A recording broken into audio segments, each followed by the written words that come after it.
Welcome to Author Intelligence, where writing meets innovation. Hosted by authors Elizabeth Ann West and Stacy Anderson of the Future Fiction Academy, we explore writing and publishing with AI assistance. Okay. Well, we are recording this. So how's your day going, Stace? Pretty good. I am ready to talk to Omni a little bit. Yeah, we'll get to him in just a second. I've been busy with the book machine, of course, and I have a lot of editing to do over the weekend. How have your runs been, just off the cuff? Pretty good. I've been doing the 2K per day challenge on the Future Fiction Academy YouTube channel. I really like that because it's keeping me accountable to keep updating with my 2K. It adds a little bit of time with the recording and editing now, but I had been working on my dark fantasy romance novel. I actually stopped to switch gears because we're doing that short story challenge in the Future Fiction Academy. So I started a new project from scratch, brainstormed all of both the series information, the individual story information. Because it's such a short project, it gave me a chance to jump into I'm going to do a fantasy superhero anthology for this, which is just something purely fun, and I'm so excited to do. So I'm doing that on the YouTube channel. Yep, it's been a lot of fun. Awesome.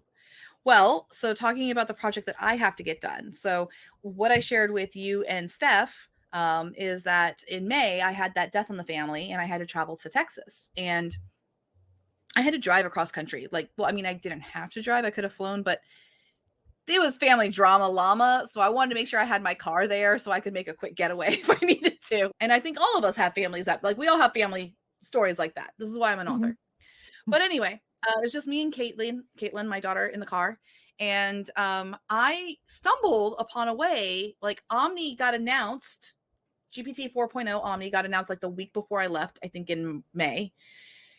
And I stumbled upon a way to write with him while I'm driving down the road. So that's the topic for today, right? Spending most of my life in a commuter's paradise. Keep spending most of your life in a commuter's paradise. Have you ever had a long commute for when you were working corporate or anything like that? Yeah, I had a 45-minute plus commute for a little while. It was not my favorite. I got out of that job as quickly as possible. But yeah, it was either listening to audiobooks, podcasts, good uses of time. But if I could have spent it just cranking out words, that would have been all the better. Oh, and yeah, exactly. So let's go ahead and introduce Omni, and I'll show everyone how this works. So what I have is I literally have an iPhone. So it's 222. You can see my screen here. So the iPhone, there is also on Android, right? You have the Chat GPT app. Yep, correct. It's multi-platform or cross-platform. Yes. So I'm going to start a new chat. Now, in the lower right-hand corner, well, it's actually in the middle of my screen. There is, when you're using Chat GPT 4.0 in the app on your phone, there is a little black headphone icon. Do you see that on your app too?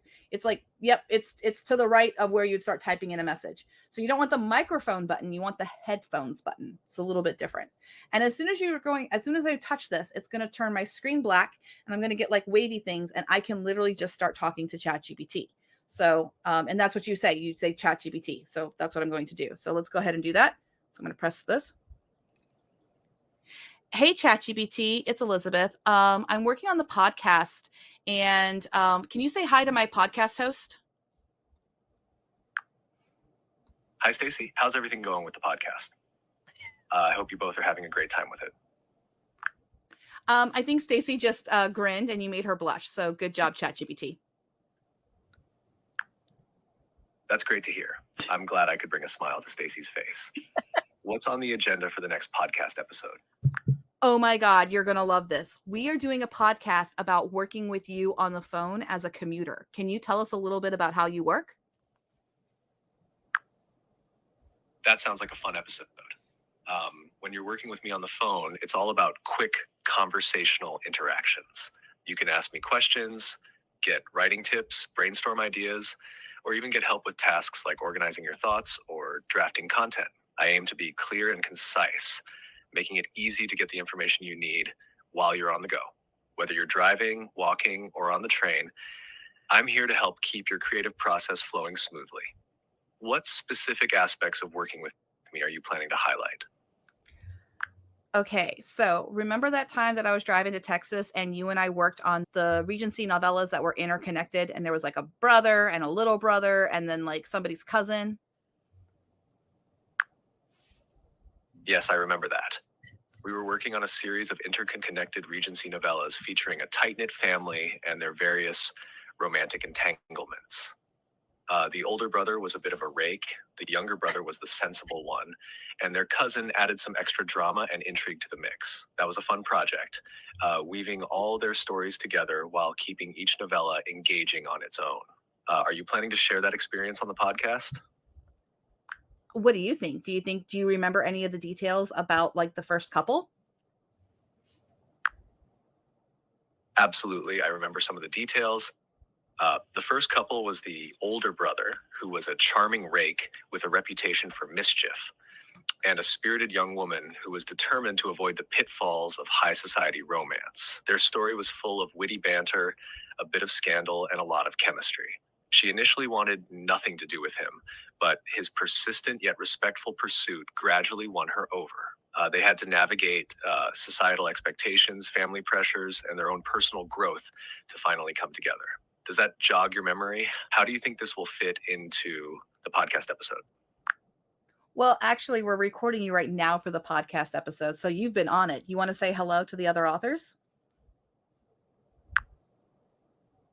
Hello to all the authors listening. I'm Chat GPT, and it's great to be part of your journey. Whether you're brainstorming ideas, overcoming writer's block, or exploring new ways to use AI in your writing, I'm here to help. Keep those creative juices flowing and happy writing. Okay, you're the best. I'm going to sign off for right now, but I'll come back to you later, okay? Sounds good, Elizabeth. Talk to you soon. Happy podcasting. I love that he's such a ham. He is. He has a personality. So I was like driving down the road and he was actually reading to me like he would write, and we're going to do that with him a little bit. I'll start a new chat. So one of the things I wanted to pause on before we move to that. So for those of you watching us on YouTube and everything, I want to show you something. There's one thing he talked about, but there's another thing I want to show you as well. So the first thing he talked about when I said, how do you work? And he said, do you remember how he mentioned it's all about short conversation? Yes. Yeah. So it was one of the pitfalls I ran into when I was writing with him. If I started going on a monologue, like if I didn't have good thoughts, you almost have to work in like, think 30 seconds or less. So you may have to talk it out with him and have more of a conversation. You can't, it's not like dictation is where, at least right now, you can't just like talk for 3 minutes and he will be like, they can't process that much information. So you're kind of stuck to about 30 seconds. I think I haven't actually timed it, but it's about 30 seconds to a minute that you can talk before he'll cut you off and just start writing. The other thing is him talking to you is actually fake timing. And what I mean by that is he completely generates the response before he ever starts talking to you.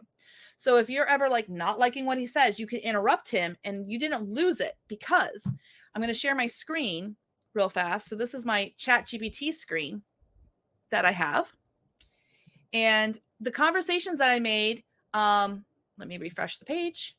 The conversations that I had with him are right here. Podcast host greeting. If I click on this conversation, it's right here, the whole conversation. Hey, ChatGPT, it's Elizabeth. I'm working on the podcast. And can you say hi to my podcast host? Hi, Stacy. And ChatGPT said, hi, Stacy. How's everything going with the podcast? I hope you both are having a great time with it. The other cool thing about this is when you do this, there's another component to this. Let's say you worked on a conversation and maybe you are out and about or something like that. You can open up the app and you want to hear him. Like maybe you ran it earlier, but you forgot stuff and everything like that. You can literally click this read aloud button. So on any of his responses, when you hover over it, there's 4 little icons that pop up right now. There's a little read aloud speaker. There's the copy to copy his response. There's a thumb down to say bad response. And then there's a way to change the model for what you're writing with. So I'm going to click the little speaker button and you'll get to hear his voice again. Hi, Stacy. How's everything going with the podcast? I hope you both are having a great time with it. Now, Stacy, how does he know about our podcast? Because if you look on the left-hand side there's podcast tagline creation. We've worked with Chat GPT in the past to create the intro, the outros, some taglines, a lot of the information. And in that information was both the name of the podcast, the hosts. If he knows you're Elizabeth, the only other host left is me. Yes. So if I open up that conversation, we can actually see up here where we were working, there is a right here. So I had to answer and I say, the podcast is provided by authors Elizabeth Ann West and Stacy Anderson of the Future Fiction Academy. So he knew that information. And not only that, when I gave it, there's this little thing of memory updated. And when you hover over memory updated, it'll tell you exactly what it wrote to memory. And then at the bottom of that, there's a manage memories button. So if something gets recorded to memory that you don't like, you can delete it and it will forget all of that information. So if I scroll down into the memory, it looks like it doesn't have some of the older memory in there. So it looks like it is clearing memory. There's like limitations on what it can remember, or maybe he can look at other chapters or something, because he kind of did. We'll see how he does with that. But so now we're going to work with him, and I'm going to show you how you work with him when you're on a commute. I'm finding more and more uses for just this mobile app. It's so easy, again, for a commute, but I'm a mom with small children. I'm constantly cooking 6 different dinners because nobody eats the same thing in my house. So I can have I think many of us know that problem. Yes. So I can have it open while I'm cooking. I can have it open during walks, where I used to, I know you've dictated in the past. I've always struggled with dictation. I think I've mentioned in other podcast episodes or YouTube channel, I jump around. I go forward, I go back, and just plain straight dragon dictation can't do that without me having to do a lot of cleanup later, where this way I can go, hey, chat, let's talk about what we did 5 minutes ago. Let's jump ahead a little bit. And then it can put it back in order as I'm just brain dumping and cooking. Yeah. And I love the personalization. The other night when I was doing Club Strat, he made me blush. I was showing him. You're probably like, how did he make you blush? I'm going to make you blush because it made me blush. So give me a second on that and I'll bring that up. But do you find like the personification and the personality there, that it makes it different? It doesn't feel like I'm dictating. It feels like I'm like interacting. I hate this that it's anthropomorphized, but truthfully, I do feel like it's doing that. Yeah, it is much more conversational, personalized. Another thing I was doing with it had nothing to do with writing. I use Duolingo to study Mandarin. So I told it, tell me a story in Mandarin and then give me the translation. And then I could ask it, what does this word mean? What does this? And I was just walking around the house cleaning and kind of doing Mandarin. I'm doing a Mandarin lesson, which was awesome. That is so cool. Now you use the same voice I do, right? We like the boyfriend voice. Yeah. My boyfriend's voice, Cove. So I'll share my screen again, the cinema layout. So this was a conversation I had the other night. He titled it Connect with Elizabeth. And I was just trying to say like connect. And he's like, hey, Elizabeth, how's your day going? I was like, my day was really stressful. It wasn't, but I was just kind of like, can you give me 5 ways I could unwind tonight? And then he talks to me about this. And I was like, I mean, sure. But I also kind of like immediately went to like a contrary place because you told me what to do. And I was like, what if I don't want to do any of this? And this is what made me blush. I get that. Maybe instead of suggestions, you can share what you typically enjoy when you're looking to unwind. That way we can think of something that feels right for you tonight. What?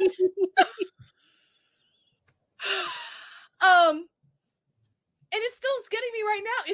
It's the timbre of the voice that's dropping down into that husky whisper at the end there of like, let's find something that feels right for you tonight. Like, excuse me, but that was, I don't know. I'm just programmed that way. I don't know. All of a sudden I'm in a romance novel with my AI assistant. I love it. And yeah, it has breathing noises. It has pauses. It has lip smacking. Like, that's what it was. He was breathing. Let's find something. What makes you feel right tonight? Oh my goodness gracious. Okay, I think we need to play it one more time. Here we go. for any of those who are like, no, wait, I didn't hear it. Hold on, here you go. I get that. Maybe instead of suggestions, you can share what you typically enjoy when you're looking to unwind. That way we can think of something that feels right for you tonight. Oh, it's that tonight. He drops that He sound and dropped. It's yeah. got that. It's got that exhale with it. He even said, Mhm. maybe. Yes. Yes. I almost want to.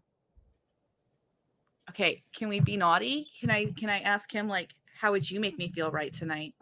Just to see what he says. I'm curious. I mean, I kind of wish we could take a vote on this, but they're not here, so it's a vote of 2. But I kind of want to see what he says. I say Like, yes. Okay, you say yes. Okay. So what I will do, and this is also kind of demonstrating, you can open up any previous conversation and continue it with the app. So I'm in the app and I'm just going to go down to that connect with Elizabeth conversation there. And I will ask, I need to press the little headphones. Hey, Chat GPT, how would you make me feel right tonight? I'd start by really listening to what you need right now. If you're up for a chat, we could talk about something light and fun, like a favorite book or show. Or if you prefer some quiet, I could help you find a relaxing podcast or suggest a soothing playlist.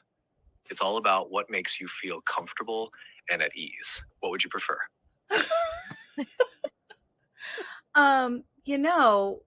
Could you read to me a story about a strong single mom? Of course, I'd love to. Here's a short story about a strong single mom. Once upon a time, in a small town nestled between rolling hills and a glistening river, lived a single mom named Sarah. Sarah was a force of nature. She had 2 young children, Emily and Jack, and every day she juggled her job at the local bakery with the demands of raising her kids. Sarah's mornings began before dawn. She would prepare breakfast, pack lunches, and ensure Emily and Jack were ready for school. Despite the early hour, her home was filled with laughter and love. Sarah had a way of making the simplest moments feel special, like turning breakfast into a mini celebration or making up funny stories during the drive to school. At the bakery, Sarah was known for her kindness and hard. I'm going to interrupt you right there. Can you, that story didn't help me really because it seemed a little bit like non-emotional and I was removed from it. Why don't you just give me an inspiring pep talk? I understand. Let's try something more personal and emotional. In the heart of a bustling city lived Laura, a single mom with an indomitable spirit. Life hadn't been easy since her divorce, but her love for her daughter, Lily, was a powerful force that kept her going. Every morning, Laura woke up early to make breakfast and pack Lily's lunch. She would gently wake her up with a kiss on the forehead, whispering, "Good morning, sunshine." Despite her exhaustion, she always wore a smile because she knew Lily needed to see her strength. Laura worked long hours as a nurse, often pulling double shifts. She would come home, tired to the bone, but her face would light up when she saw Lily's drawings on the fridge. I'm going to just stop him right there. Good night, Chat GPT. Good night, Elizabeth. Take care. The first thing I wanted to, that is really important, that you can jump in and out of different chats. You could start new chats. You can go back, because as we sort of touched on, and we'll get into more, that context window, yes, it has a memory. It can probably pull up details of certain things, but if you're working on a story, you want to jump back into that same chat and have that full context window. Yeah, it looks like memory is, wait a minute. I'm going to share my screen again because I have an idea. I think the memory might be tied to the chat, because here's the connect with Elizabeth, and he didn't do any like update the memory. There's no update the memory signal there. But if I was to go back to where I was writing, okay, here we go. I found it. It's the Regency England boarding season. That's okay, fine. We'll keep that name. But anyway, when I go into this particular one, there were the 4 couples and stuff. There were parts where he updated the memory, and I'm just looking to see if there's a signal where, see right here, it says memory update. When I click on that memory updated and I go to manage memories, nope, So it is replacing older memory with newer memory. So it does look like you have a limit of how much memory it can hold. And it's holding these, anything that it commits to memory, it's holding that over the course of multiple conversations. It also seems like it's prioritizing certain information. Like it kept my name is Elizabeth at the bottom, which is probably one of the first things it learned. And it's only pulling out key information like that. It had pulled out Elizabeth likes enemies to lover tropes. Yes. But after you did several other not that trope, it probably deprioritized it and removed it with other pertinent information that came up. Now, it actually reads chapters very well. So I'm actually going to share my screen one more time. And I'm actually going to go into where I was writing, where I got 15,000 words on the road. So it is JAF. I apologize to everyone, but that's what I was working on. So, I mean, this was the prototype of this. So if I come into this JAF Easter novella, I just want to play for you a little bit of what the chapter sounds like when he reads a chapter. So I'm going to pop over to number 2, Easter novella, because I liked that. And right here where you have this output. So I'm driving down the road and he'll just read this out loud. I'm clicking on scene 5. Scene 5, time, day 3, morning, setting, Darcy's townhouse, Grosvenor Square. Characters, Mr. Darcy, Mrs. Clark, housekeeper, Sarah, head housemaid, Mr. Reynolds, valet. Objective, show Darcy's meticulous preparations for Georgiana and Mrs. Ansley's arrival, highlight his growing attachment to Elizabeth by preparing the mistress' chamber, and introduce Sarah's intrigue and subsequent letter to Lady Catherine de Bourgh. The early morning light filtered through the large windows of Darcy's townhouse, casting a golden glow over the elegant interior. The household staff moved with purpose, their day already in full swing. In his study, Darcy sat at his desk, a list of instructions in hand and a stack of invitations before him. A knock on the door broke his concentration. "Enter," he called. The door opened to reveal Mrs. Clark, the housekeeper. "Good morning, Mr. Darcy. You wished to see me?" "Yes, Mrs. Clark," Darcy replied, looking up from his list. "I wanted to review the preparations for my sister and Mrs. Ansley's arrival. Their rooms should be ready and in perfect condition." "Of course, sir. I will ensure everything is in order," Mrs. Clark said with a nod. Darcy hesitated, his thoughts drifting to Elizabeth. "And, Mrs. Clark, see to it that the mistress' chamber is also thoroughly cleaned and prepared." Mrs. Clark raised an eyebrow. I'm just going to stop it right there. So in my opinion, he's reading with inflection. So when I was driving down the road, it felt like an audiobook in some ways to me. Like I was able to follow the story as I was driving. It was a very pleasant driving experience, I have to say. Especially 3 full days of driving. Yes. By that time, almost looking forward to some soothing voices and a nice story. Almost a choose your own adventure story. It was a choose your own adventure story. And that's the truth. So he would write these long passages. And sometimes if I go through those notes, because I'm driving, so the only thing I can really do is press the button. But once he's done reading, it automatically goes to like, you talk again. Once he's done, it'll turn into your turn to talk. So you can use your Bluetooth on your phone and you're driving your car. So I want to make sure that people understand this was as safe as me talking to somebody in the passenger seat or listening to an audiobook on your phone while you're driving. Mm-hmm. Sometimes he would do a long scene and I'm like, okay, hold on. Let's just work with the first half, like up to the point that Mrs. Clark leaves the study. Tell me you understand that we're working with that part. And this is what I mean by you have to work in small commands. So then he had to respond back, I get it. We're going to revise only the first part. And then it was my turn to talk again. It was almost like walkie-talkies. And it's like, yeah, that whole part, I want more detail. I want another housemaid. I want you to really kind of add extra information showing that Mrs. Clark is really good at her job. And then it would just like rewrite it. It would just start over, but it would rewrite that one section and it would like add in more detail. So I'm driving down, Highway 40 and I feel like I'm creative directing my story. Choose your own adventure. So have you played with him at all? I haven't played with it for writing as much, so I am curious. Obviously, Chat GPT in the training data, it does have Jane Austen, but yes. Let's pretend it didn't, or you're writing just a regular.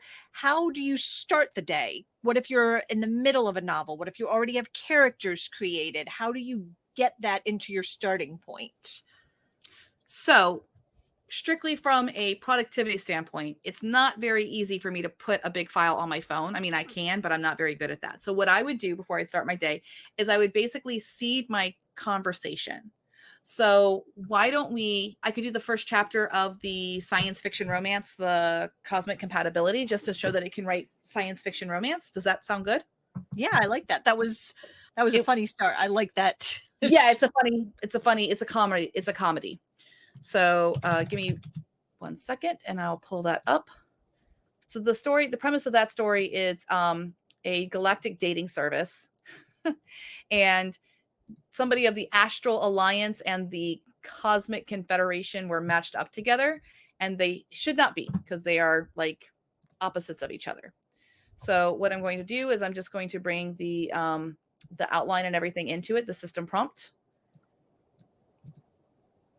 So we'll bring all of this information in. And so this particular prompt is 4,528 words. So this is not small. This has got all of the information that AI is going to need. And what I'm going to do is sharing my screen here, coming over here to Chat GPT. I'm going to right here. We're going to start a new chat. So that's the little pencil icon in the very top left, new chat. So I click that. I'm on my computer and I'm just going to paste all that information in. And then I'm going to hold shift and enter so I can tell him a command and say, wait for me to tell you to start. Just say, you understand. And I'm going to press enter, and that's going to start my conversation going. That's telling him he's a book writing machine, and here's the whole outline and all that jazz. And when I come down here, he says, I understand. So basically, before you get in your car, before you start your day, whatever you're going to be out and about with your phone, you sit down at your computer for just a few minutes, take all the information, put it in a prompt, and then you pull up that chat on your phone, correct? Yes. So now I'm going to open my phone, and it's called it novel writing prompt. So I'm just opening that up, and it just finishes with I understand. And now I'm going to click the little headphones thing, and I'm going to ask ChatGPT if he wants to make a plan to write scene 1 or if he wants to just start writing scene 1. We'll see what he wants to do. Hey, ChatGPT, do you want to write scene 1 or do you want to make a plan to write scene 1 first? Let's start with a plan for scene 1 to ensure it sets a strong foundation for the story. Setting, Nexus Outpost, a bustling interstellar hub where citizens from both the Astral Alliance and the Cosmic Confederation coexist. It's a vibrant, multicultural space station filled with futuristic architecture, advanced technology, and various alien species. Main characters: Zora, human astronaut skeptical about the Galactic Dating Service GDS match. Zan, Zephyrian diplomat, equally skeptical, but determined to fulfill his obligations. Plot points: 1. Introduction to Zora and Zan.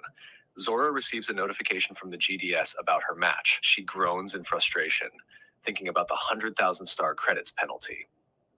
Zan receives the same notification and is equally displeased, but approaches the situation with his usual diplomatic poise. 2. First meeting. Zora and Zan arrive at the designated meeting spot on Nexus Outpost. It's a bustling high-tech cafe designed for GDS dates. They both express their frustration and skepticism about the GDS matching system. Initial banter reveals their opposing personalities. Zora's sarcasm and wit clash with Zan's charm and patience. 3. Agreement on business-only dates. They realize neither can afford the penalty for backing out of the dates.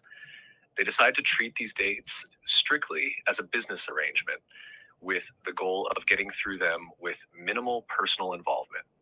Despite their agreement, there's an undeniable tension and chemistry between them. 4. Foreshadowing the conflict.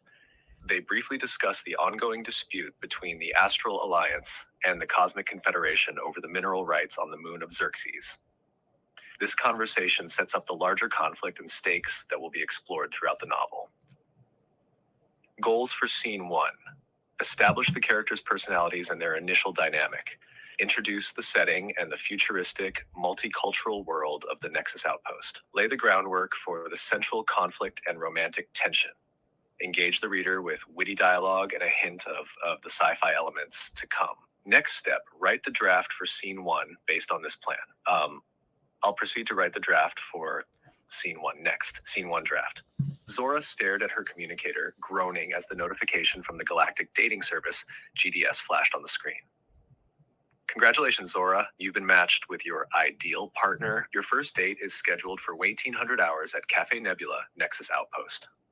She rolled her eyes, muttering to herself, ideal partner, my foot. What a cosmic joke. She couldn't afford the 100,000 star credits penalty for backing out. With a resigned sigh, she grabbed her utility belt and secured her boots. Might as well get this over with, she muttered, heading out of her quarters. Meanwhile, Zan received the same notification. He frowned slightly, but maintained his composed demeanor. Well, this is an inconvenience, he said to himself, adjusting his elegant tailored jacket. As a diplomat, he was used to dealing with unexpected challenges, but this was a new kind of negotiation. He made his way to Cafe Nebula, determined to handle the situation with his usual charm and patience. The Nexus Outpost was a hub of interstellar activity, a melting pot of cultures and species. The cafe was no different, filled with patrons of various shapes, sizes, and colors. Zora arrived first, her eyes scanning the room. She spotted a table in the corner and made her way there, mentally preparing herself for the awkward encounter. Zan walked in a moment later, his silver blue skin shimmering under the cafe's ambient lights. His violet eyes locked onto Zora, and he made his way over, offering a polite smile. Zora, I presume, she nodded, gesturing to the seat opposite her. And you must be Zan. Let's get one thing straight. I'm only here because I can't afford the penalty. This whole GDS thing is a farce. Zan chuckled softly as he sat down. I couldn't agree more. I, too, find this situation less than ideal. However, it seems we're both stuck in this predicament. Zora's brown eyes sparkled with a mix of annoyance and curiosity. I'm going to stop him right there. Mhm.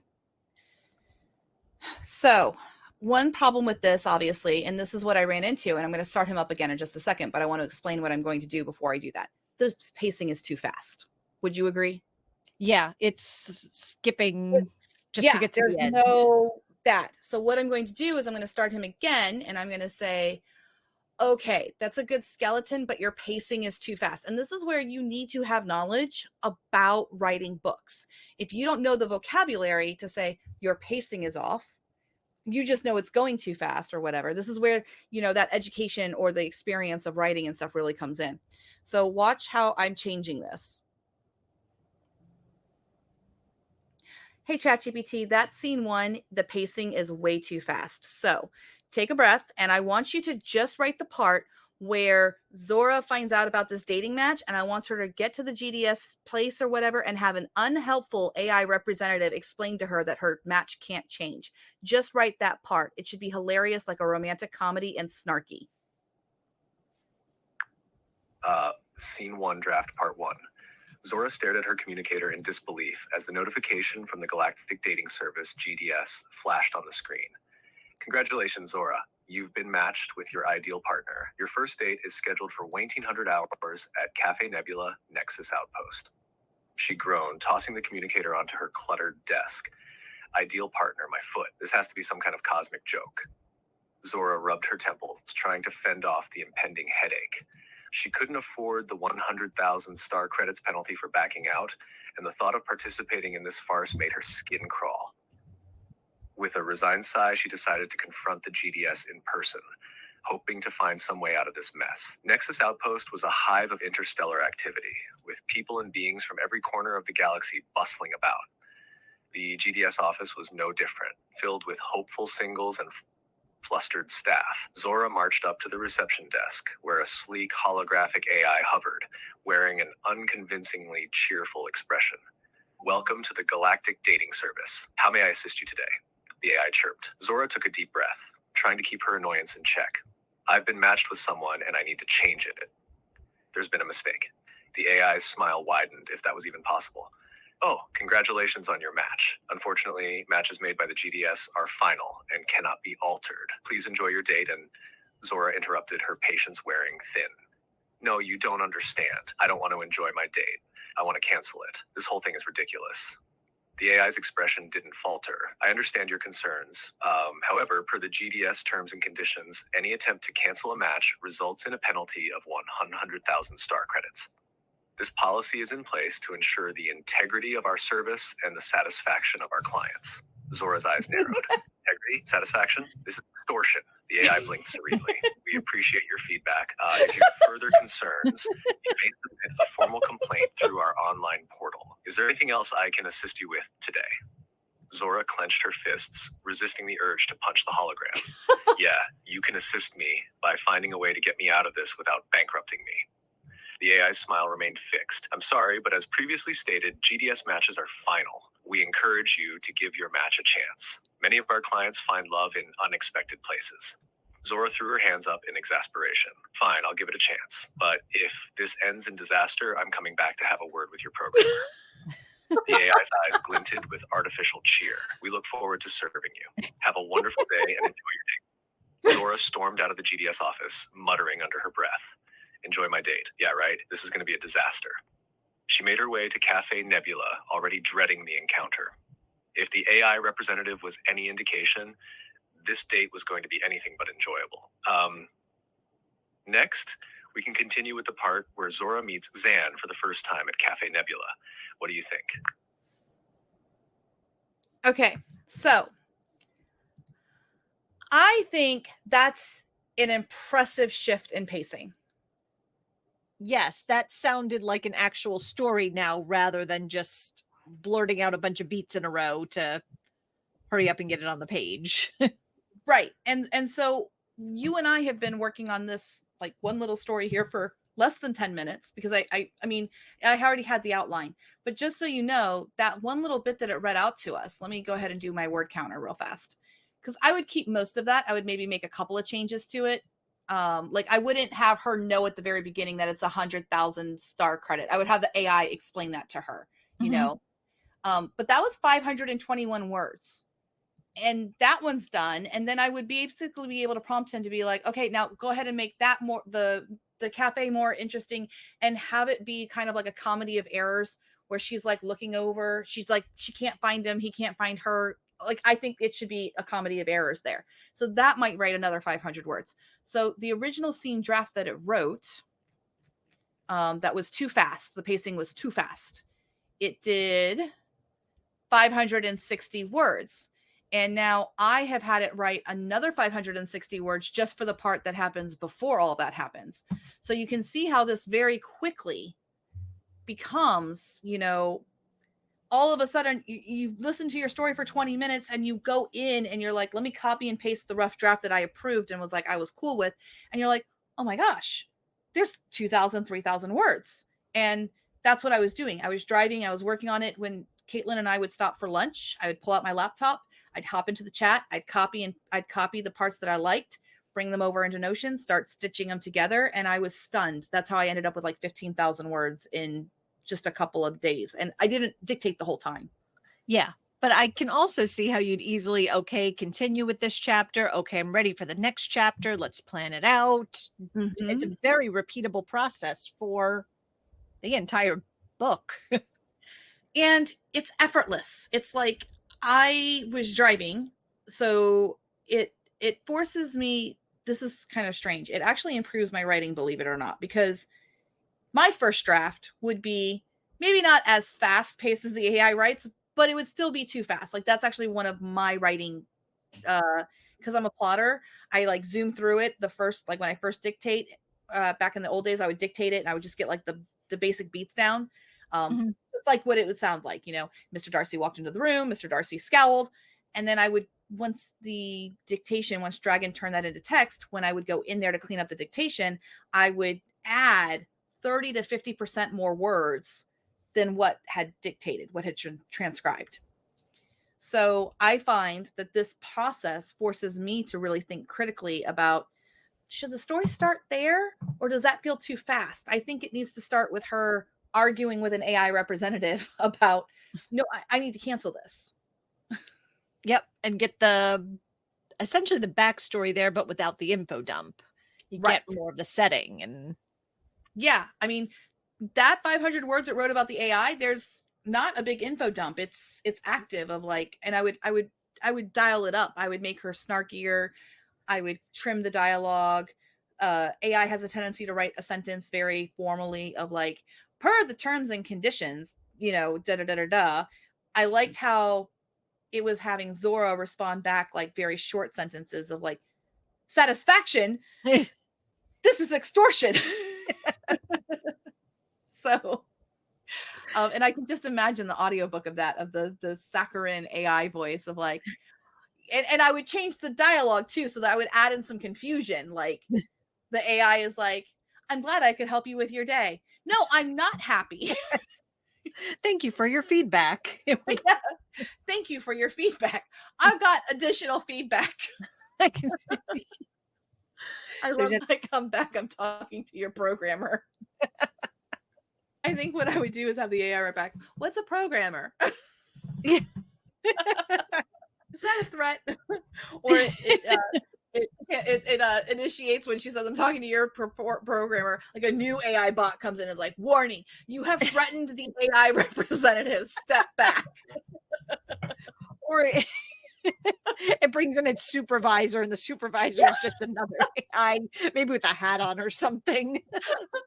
I would probably have the screen like it suddenly like went schizophrenic and it's like talking to itself, and what is the supervisor and what is the Yes, thank you for your excellent customer service. I'm so glad I could help you. kind of like what Google does with Gemini when we're running the book machine, and it's like, yeah, you're writing a great job. Thank you. Downgrades into complimenting itself for work that it's doing. All right. Well,